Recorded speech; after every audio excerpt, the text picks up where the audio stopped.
पीले दांत वाली बहू। रंजना कभी ब्रश नहीं करती थी।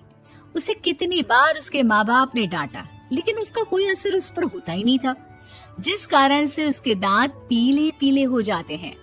शादी के बाद।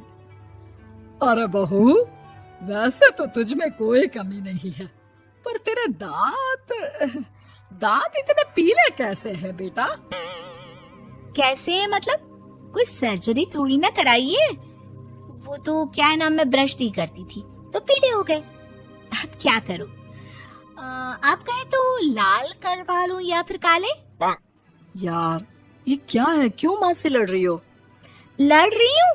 अरे मैं लड़ रही हूँ या ये बोल रही है कि दांत पीले हैं, पीले। अरे तपस्या थोड़ी ना की है इन्हें पीले करने के लिए।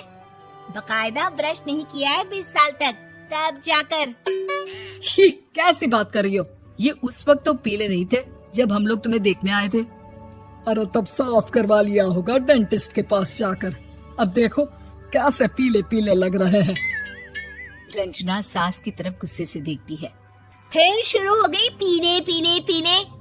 अरे पीले तो तब भी थे जब मेरे हाथ का रसगुल्ला उड़ा उड़ा कर खा रही थी और बोल रही थी, लड़की नहीं गुणों का खजाना दे रहे भाई साहब आप। खैर, अब वो लोग करते भी तो क्या करते, पीले दांत वाली बहू पल्ले पड़ी थी तो झेलना तो था ही। एक दिन कीर्तन में रंजना गाना गा रही थी। अरे कमला बहन, माँ का द्वार है, यहाँ तो सब शुद्ध होकर आते हैं, फिर अपनी बहू को ब्रश भी नहीं करवाती तुम। दूर से पीले पीले दांत भक्ति में बाधा उत्पन्न कर रहे हैं। अरे कोई 2 साल के बच्चे थोड़ी ना लेकर आई हूँ मैं बहू बनाकर।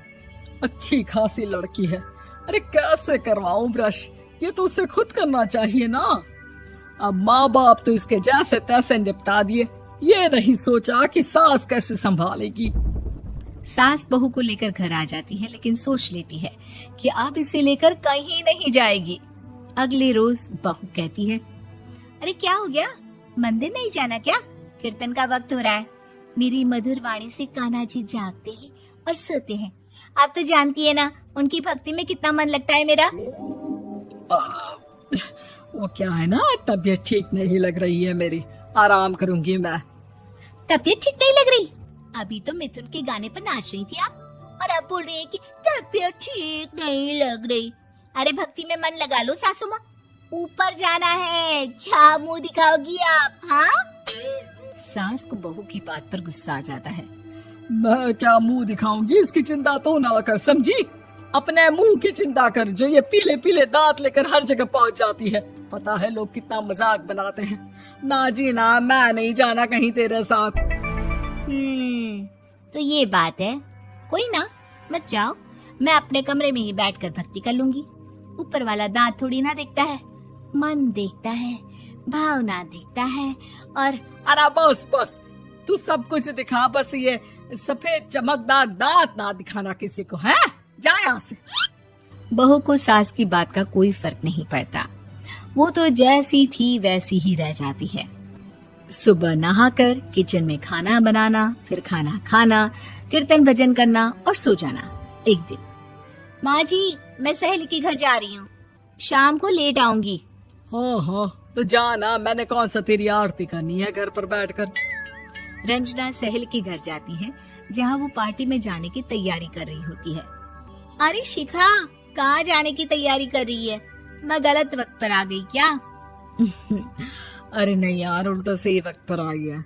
मैंने ये साड़ी और ज्वेलरी निकाली है यार, शाम को इनके ऑफिस की एक पार्टी में जाना है। बताना कैसा लग रहा है ये सब?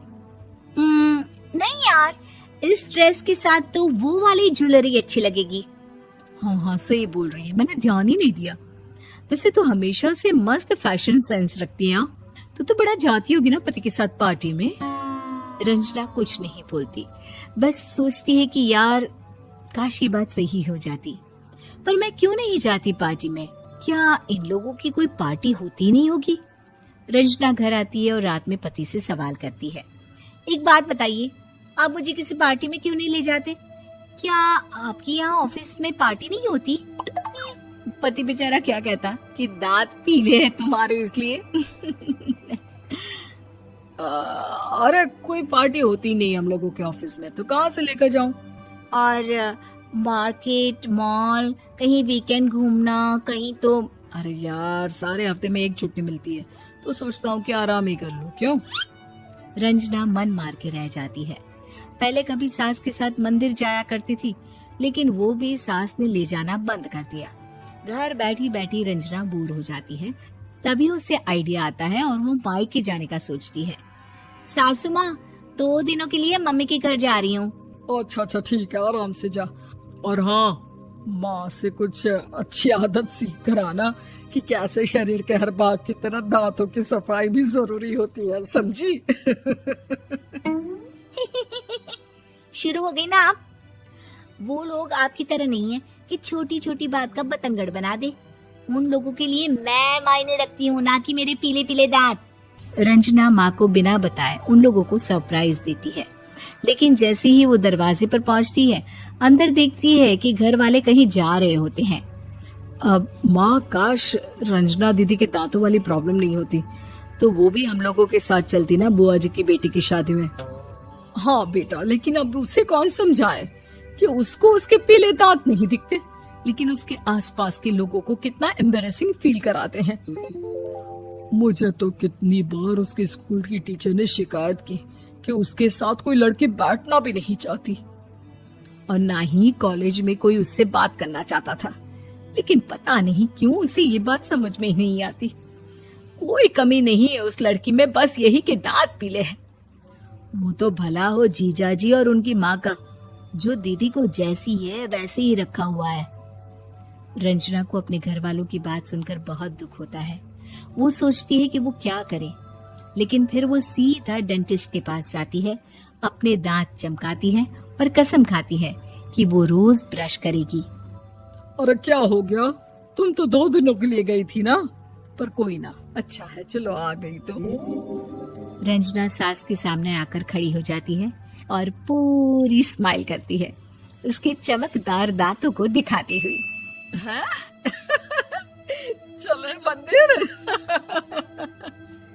माँ, मुझे माफ कर दीजिए, मैंने आप लोगों को बहुत एम्बैरेसिंग फील करवाया। मैं आज से रोज ब्रश करूंगी।